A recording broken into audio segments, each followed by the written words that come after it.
Kayaknya terkait dengan surat yang berbunyi begini. Yauma la yanfa'u malu wala banun illa man atallaha biqalbin salim. Pada hari di mana tidak ada manfaatnya harta dan juga anak-anak kecuali mereka yang berjumpa dengan Allah dalam keadaan hati yang sehat sebenarnya. Maknanya biqalbin salim itu artinya hati yang sehat, hati yang bersih, hati yang terbebas dari segala macam bentuk penyakit hati.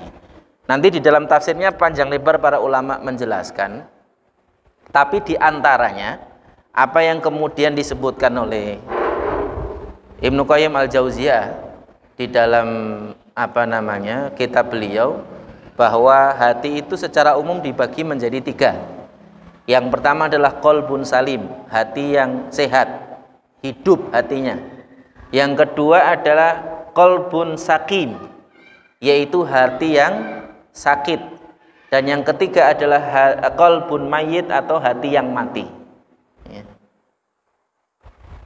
Di antara apa yang kemudian juga disebutkan di dalam sebuah athar dari Utsman bin Affan radhiyallahu an adalah perkataan beliau, ila idza tahurat qulubukum masyabi'tum min simai ayati rabbikum.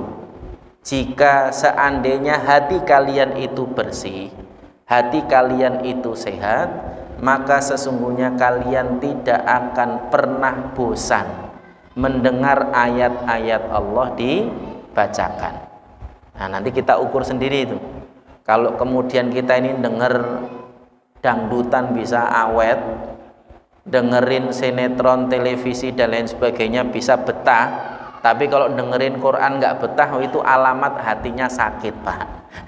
Itu alamat hatinya sedang sakit. Karena kalau hatinya sehat tadi, kalau hatinya bersih tadi itu, dia tidak akan pernah bosan mendengar ayat-ayat Allah dibacakan. Dalam athar yang lain dari Ibrahim bin Adham disebutkan, salah seorang di antara ulama dari kalangan tabi'in, beliau pernah mengatakan, utlub qalbaka fi thalathi mawatin. Carilah hatimu itu di 3 tempat. Jadi kalau kita pengen lihat apakah ini kita punya hati atau tidak, hati kita ini sehat atau tidak, cari di 3 tempat. Fi qiyamil laili wa fi tilawatil Quran wa fi majalisid dzikr. Pada qiyamul lail, yang kedua adalah pada tilawatul Quran, dan yang ketiga adalah pada majelis-majelis zikir, maksudnya adalah majelis-majelis ilmu. Fa illam tajidhu, kata beliau, kalau engkau tidak mendapati hatimu di 3 tempat itu, ya, nggak ngefek. Sholat malam yo nggak ngefek, baca Quran kok yo nggak ngefek, kemudian menghadiri majelis-majelis ilmu kok yang nggak ngefek, hambar rasanya, ya. Fas'alillaha ayyamunna 'alaika biqalbin fa innahu laqalbalaka. Kata beliau, maka mintalah kepada Allah agar memberikanmu hati, karena sesungguhnya engkau tidak berhati, alias tidak punya hati. Dan itu salah satu di antara apa yang kemudian juga disebutkan oleh para salaf terdahulu. Termasuk juga ada sebuah athar yang kemudian akhirnya seringkali jadi lagu, ya kan? Obat hati ada 5 perkara itu kan, ya. Itu juga sebenarnya sebuah athar, Pak, bahwa hati itu obatnya memang ada 5. Kalau sakit, obati dengan 5 itu, ya. Yang pertama adalah apa?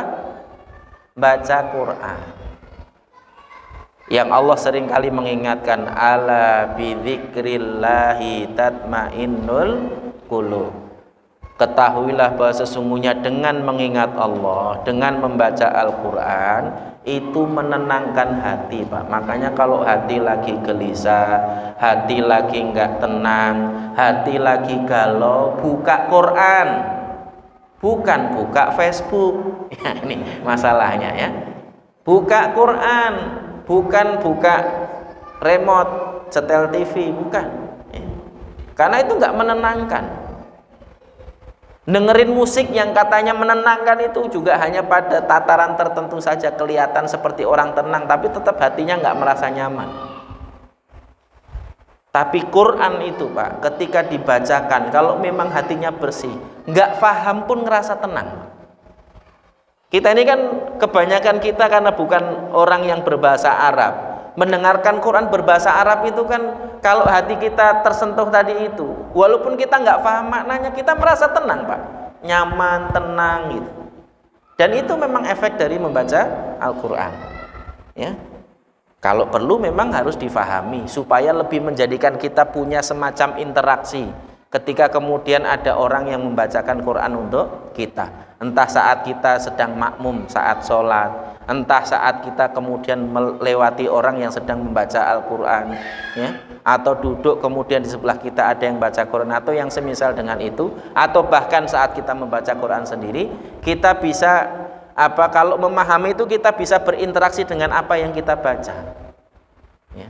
Kalau nggak paham ya untuk berinteraksinya agak susah. Tapi Allah sudah janjikan tadi, ala bidzikrillahi tatmainnul qulub. Minimal ketenangan yang kita dapat. Dan itu bagian dari yang juga penting untuk dijadikan sebagai perhatian. Yang kedua, sholat malam. Dan ini juga menjadi bagian dari yang menenangkan. Kenapa? Malam hari itu waktu di mana kemudian semua aktivitas itu terhenti, Pak. Kebanyakan orang tidur. Ya. Bahkan di dalam hadis yang lain juga, barang siapa yang menjaga sholat malamnya itu dijanjikan masuk surga. Tadkhulunal jannata bisalam. Ya. Salah satunya adalah huwa qumil laila wan nasu niyam. Dirikanlah sholat saat orang-orang sedang tidur, yaitu di malam hari. Yang ketiga adalah apa? Obat hati ada 5 perkara. Mendatangi majelis-majelis ilmu. Dan ini juga menjadi bagian dari yang juga penting, ya, termasuk bergaul dengan orang-orang soleh, ya, yang itu juga memberikan ketenangan. Kadang-kadang kita ini mungkin nggak soleh-soleh amat, Pak.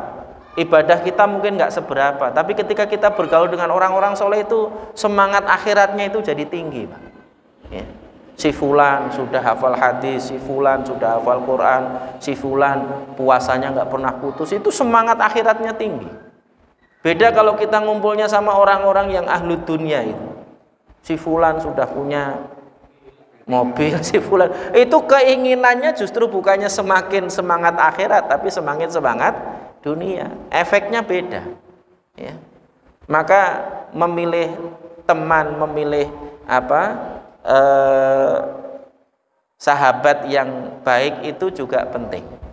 Bukan berarti kita tidak boleh bergaul dengan orang lain, boleh bergaul, Pak, tapi ala kadarnya saja. Tapi kalau untuk memilih yang kita sering ajak bicara, yang kita sering bertukar pikiran, yang kita sering duduk bareng, itu pilih orang-orang soleh, supaya kemudian ngefek juga kepada kita. Nah, itu diantara apa yang kemudian bisa menghidupkan hati. Nanti cirinya salah satunya tadi, kalau hati kita itu nggak bosan dibacakan Al-Quran, kalau hati kita itu nggak pernah merasa jenuh ketika melakukan ketaatan, itu indikator hati kita hidup, indikator hati kita sehat, indikator hati kita bersih dan suci tadi. Kalau sudah mulai bosan, ya, nggak jenak, kalau kemudian melakukan ketaatan, entah baca Quran paling sak kepit rong kepit sudah berhenti, ya kan? Sholat juga kalau pengen yang cepet-cepet, ya. Kemudian itu indikator hatinya sedang sakit. Masih mending mau sholat gitu, masih mending.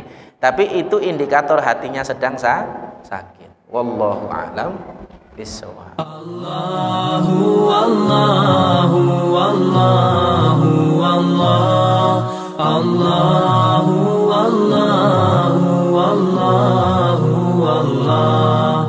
Allahu Allahu Allahu Allah.